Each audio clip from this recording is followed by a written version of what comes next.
बोल वृंदावन बिहारी लाल की जय। आप सभी भक्तों को महर्षि पारस ज्योतिष समाधान के इस YouTube चैनल पर हार्दिक स्वागत। आज हम विचार करेंगे दीपावली का पावन पर्व कब और कैसे मनाना है। लोगों के प्राय मत आ रहे हैं दीपावली का पर्व कब मनाना है। तो जो भी हमारे भक्त हैं इस YouTube चैनल से जुड़े हुए हैं उन सभी से निवेदन है, यदि वो इस वीडियो को पहली बार देख रहे हैं तो चैनल को लाइक सब्सक्राइब करें, शेयर करें और बेल का बटन जरूर दबाएं, क्योंकि आगामी वीडियो आप तक प्राप्त होती रहे। यही इस संस्था का उद्देश्य है, जिससे आपको अच्छी जानकारियां इससे प्राप्त होती रहें। तो हम विचार करते हैं ये दीपावली का पावन पर्व कब मनाना है। तो मैं आपसे इस ज्योतिष की गणना के अनुसार बताऊं आपको, ये दीपावली का पावन पर्व पंच दिवसीय महापर्व के रूप में मनाया जाता है, जिसमें सबसे पहले जो पावन पर्व है वो आता है धनतेरस का, जिस दिन भगवान धनवंतरी का पूजन, कुबेर का पूजन और प्राय माताएं बहनें नई वस्तु खरीदने को शुभ समय समझती हैं। इसलिए उस दिन नई वस्तु खरीदने का शास्त्र में मत बताया गया है। उस दिन नई वस्तु अवश्य खरीदनी चाहिए। तो मैं आपसे बताऊं, ये धनवंतरी का जो पावन पर्व, धनतेरस का पावन पर्व 10 नवंबर शुक्रवार को मनाया जाएगा। उसके बाद में आती है छोटी दीपावली। छोटी दीपावली 11 नवंबर शनिवार को मनाई जाएगी और इस दिन दीपक आदि जलाकर पंच दीपक दान करने का विधान बताया गया है। उस दिन 5 दीपक अथवा 7 दीपक जलाकर तुलसी महारानी पर, भगवान नारायण के स्थान पर, कुबेर के स्थान पर और जो हमारा आंगन है वहां पर, जहां पर हम गोवर्धन आदि बनाते हैं वहां पर और देव स्थानों पर दीपक आदि जलाने का बहुत बड़ा महत्व है।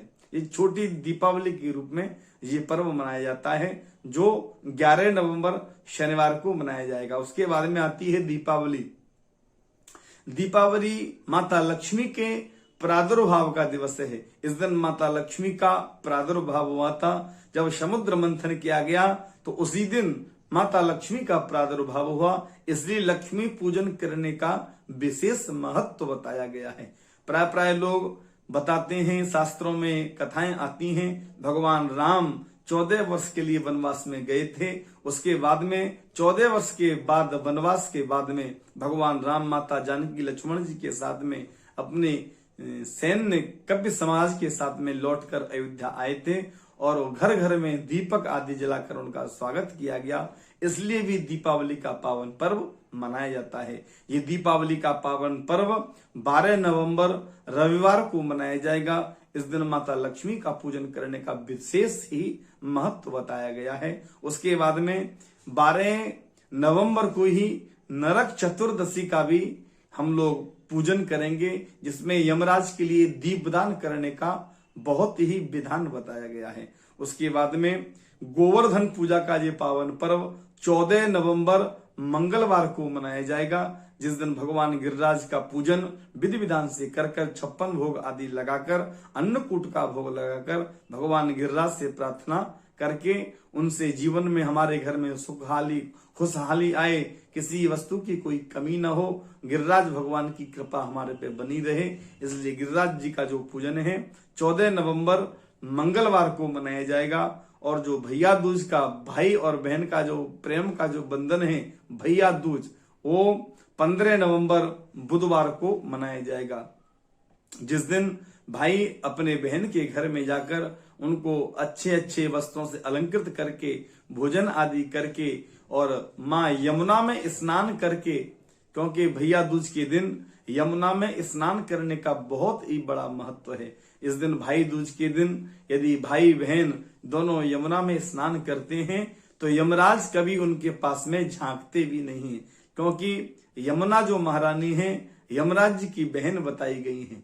इसलिए जो यमुना में स्नान करता है, भैया दूज के दिन भाई और बहन दोनों यमुना में स्नान करते हैं, तो उसको कभी यमराज लेने के लिए नहीं आता, ठाकुर जी के धाम को वो लोग जाते हैं। ऐसा शास्त्रों में विधान बताया गया है। ये पंच दिवसीय महापर्व की व्यवस्थाएं बताई गई हैं।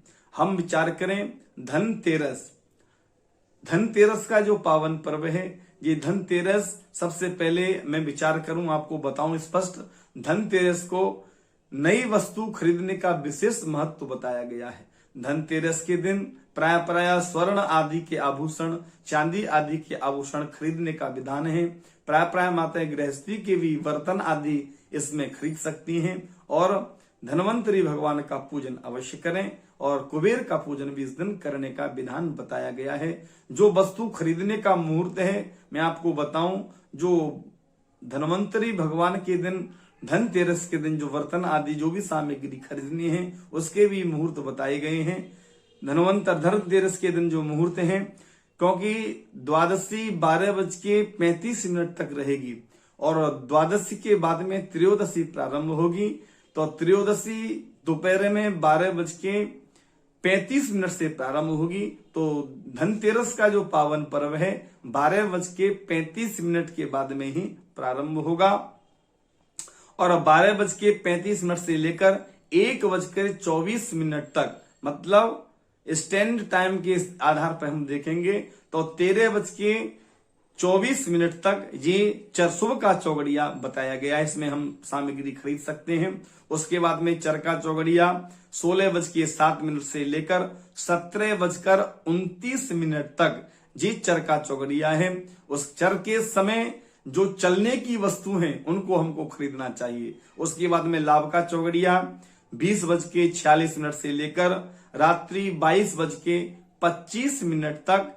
ये लाभ का चौगड़िया है। उसके बाद में रात्रि 24:03 से लेकर 25:42 तक ये धनतेरस की सामग्री खरीदने के शुभ मुहूर्त हैं। दीपावली का जो पावन पर्व है उसमें माता लक्ष्मी के पूजन के क्या क्या मुहूर्त हैं, किन किन मुहूर्तों में हम माता लक्ष्मी का पूजन कर सकते हैं। तो हम सबसे पहले विचार करेंगे जो भी व्यापारी वर्ग हैं, क्योंकि व्यापारी वर्ग प्रायः स्थिर लग्न में माता लक्ष्मी का पूजन करते हैं। तो मैं आपको स्पष्ट करूं, ज्योतिष की गणना के अनुसार जो स्थिर लग्न है वो इस प्रकार है। सबसे पहले स्थिर लग्न है वृश्चिक लग्न।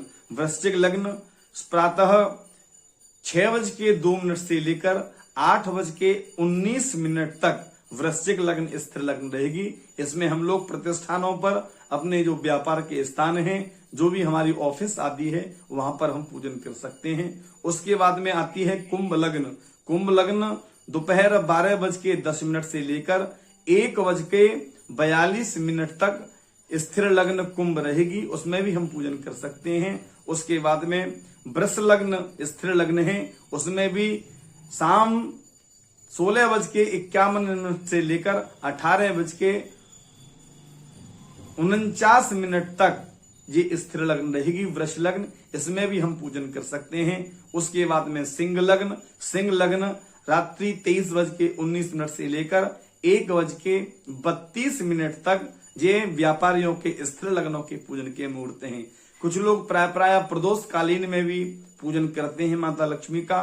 तो मैं आपको स्पष्ट करूं, जो प्रदोष व्यापनी तिथि है, प्रदोष का जो पूजन है वो शाम 17:28 से लेकर 19:07 तक प्रदोष कालीन लक्ष्मी पूजन हम कर सकते हैं।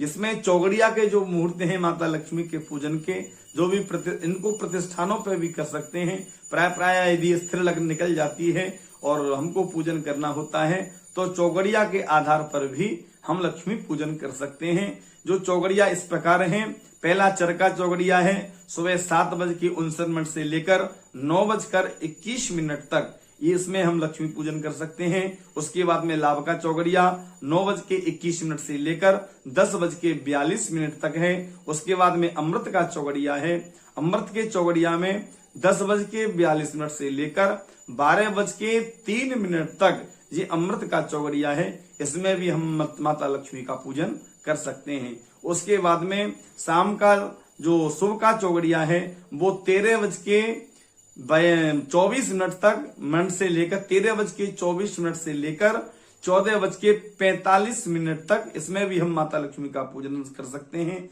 उसके बाद में शाम के समय के शाम का चौगड़िया है, उसमें चौगड़िया जो बताए हैं वो इस प्रकार हैं। पहला शुभ का चौगड़िया है 17:28 से लेकर 19:07 तक ये शुभ का चौगड़िया है। उसके बाद में अमृत का चौगड़िया 19:07 से लेकर 20:46 तक, इसमें भी हम माता लक्ष्मी का पूजन कर सकते हैं। उसके बाद में चरका चौगड़िया रात्रि 20:46 से लेकर 22:25 तक, ये भी चरका चौगड़िया है, इसमें भी हम पूजन कर सकते हैं। उसके बाद में पुनः रात्रि में लाभ का चौगड़िया 25:42 से लेकर 27:21 तक, इसमें भी हम माता लक्ष्मी का पूजन कर सकते हैं। इसी दिन रात्रि के समय निशीतकालीन जो पूजन बताया गया है, निशीत काल में माता काली का पूजन किया जाता है, जिसको निशीत पूजा बोलते हैं। वो रात्रि 23:19 से लेकर रात्रि 1:32 तक पूजन करने का विधान बताया गया है। इस दिन माता लक्ष्मी का शुभ मुहूर्तों में हम पूजन करें और श्री सूक्त से हम माता लक्ष्मी का अर्चन करें। साथ साथ में कनक धारा स्तोत्र से भी माता लक्ष्मी का हम यजन कर सकते हैं। विधि विधान से पूजन करने का विधान बताए गए हैं। ब्राह्मणों के द्वारा बुलाकर अपने घर में माता लक्ष्मी, अपने जीवन में जो भी हमारी दरिद्रता है वो समाप्त हो और माता लक्ष्मी की कृपा हमारे पे बनी रहे, इस कामना से माता लक्ष्मी का दीपावली के बाद में जो पर्व आता है उसको हम बोलते हैं गोवर्धन पूजा। गोवर्धन पूजा का बहुत ही बड़ा महत्व है। संत महापुरुष बताते हैं, यदि जीवन में कोई भी कष्ट है, यदि गोवर्धन नाथ का पूजन किया जाए तो सभी कष्ट भगवान गोवर्धन नाथ पूर्ण करते हैं। जब ब्रजवासियों के ऊपर कष्ट आया तो भगवान ने सभी ब्रजवासियों से गोवर्धन भगवान का पूजन करवाया और गोवर्धन भगवान को दूध की धारा देकर उनकी परिक्रमा आदि लगाई। हम लोग भी घर में गोवर्धन की स्थापना करके उनका भी हम पूजन कर सकते हैं। जो गोवर्धन के पूजन के जो मुहूर्त हैं वो इस प्रकार हैं।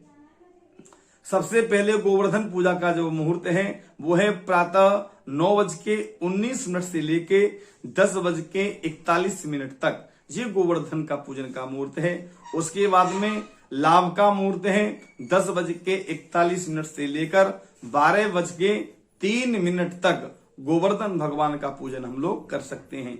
उसके बाद में अमृत का जो मुहूर्त है वो 12:03 से लेकर 1:25 तक, इसमें भी हम गोवर्धन भगवान का पूजन कर सकते हैं। उसके बाद में शुभ का चौगड़िया है वो दोपहर में 14:47 से लेकर 16:08 तक, इसमें भी हम भगवान गोवर्धन का पूजन कर सकते हैं। उसके बाद में लाभ का चौगड़िया 19:09 से लेकर रात्रि 20:47 तक, ये भी गोवर्धन भगवान के पूजन का मुहूर्त है। उसके बाद में शुभ का चौगड़िया रात्रि 22:25 से लेके 24:03 तक, ये भी भगवान गोवर्धन नाथ का पूजन करने का मुहूर्त है। इसमें हम भगवान गोवर्धन भगवान का पूजन करें। 56 भोग अन्नकूट का हम भोग लगाएं, जिससे भगवान गोवर्धन नाथ अत्यंत प्रसन्न होते हैं। जो भी कष्ट होते हैं जीवन में, यदि किसी के पुत्र आदि नहीं है, यदि गोवर्धन नाथ भगवान की विधि विधान पूजन करके दूध की धारा यदि लगाई जाती है तो गोवर्धन नाथ भगवान उस पर कृपा करते हैं, ऐसा संतों का मत है। हमको इन शुभ मुहूर्तों में भगवान गोवर्धन नाथ का पूजन करना चाहिए। इसके बाद में आता है भाई दूज का पावन पर्व। जो भाई दूज का, भाई और बहन का जो पावन पर्व है भैया दूज, इसके भी पूजन करने के मुहूर्त बताए गए हैं। जिसमें भाई दूज के दिन भाई अपने बहन के घर में जाकर भैया दूज का ये पावन पर्व तिलक आदि करके बहन को कुछ वस्त्र आदि उड़ाकर उसका पूजन किया जाता है, ऐसा शास्त्रों में वर्णन है। इसी दिन भैया दूज के इस पावन पर्व पर भाई और बहन दोनों यमुना जी में स्नान करते हैं तो शास्त्र कहते हैं उसको कभी यमराज की यातना नहीं भोगनी पड़ती। इस दिन भाई और बहन को यमुना में स्नान भी करना चाहिए, ऐसा शास्त्रों में बताया गया है। भैया दूज के जो मुहूर्त हैं उसका मैं आपको स्पष्ट करता हूं। भैया दूज के पावन मुहूर्त जो हैं कब और कैसे मनाने हैं। भाई दूज का जो पावन पर्व है उसका सबसे पहले जो मुहूर्त है वो चर मुहूर्त है, जिसमें 9:19 से लेकर 10:41 तक भाई दूज का ये पावन पर्व मना सकते हैं। उसके बाद में लाभ का चौगड़िया है 10:41 से लेकर 12:03 तक, ये भी भाई दूज का मुहूर्त है। उसके बाद में 12:03 से लेकर 13:25 तक, इसमें भी हम भाई दूज का ये पावन पर्व मना सकते हैं। उसके बाद में शाम के समय 7:19 से लेकर 20:47 तक ये भाई दूज का पावन पर्व हम मना सकते हैं। उसके बाद में 11:25 से लेकर 24:03 तक भाई दूज का पावन पर्व हम मना सकते हैं, जिसमें भाई बहन का जो पावन पर्व है इसमें विधि विधान पूर्वक पूजन करें। और भाई दूज के दिन विशेष करके भाई अपनी बहन के साथ में यमुना में स्नान करता है। कहते हैं जो यमुना में स्नान करता है उसको कभी यमराज की यातना नहीं भोगनी पड़ती, इसलिए भाई बहन को इस दिन यमुना में स्नान करने का शास्त्रों में विधान बताया गया है। ये दीपावली के पावन पर्व हैं, इनको हम लोग मना सकते हैं। जय श्री कृष्ण, जय श्री राधे। और जो भी भक्त इस YouTube चैनल को देख रहे हैं, लाइक, सब्सक्राइब और बेल का बटन अवश्य दबाएं, जिससे आगामी वीडियो आप तक पहुंचे और आप उसको देखकर आगे की रूपरेखा पूजन के जो पर्व हैं कैसे कैसे मनाए जाते हैं, ज्योतिष की जो भी समस्याएं हैं, इसके माध्यम से भी आप इस YouTube चैनल में देख सकते हैं। राधे राधे, जय श्री कृष्ण।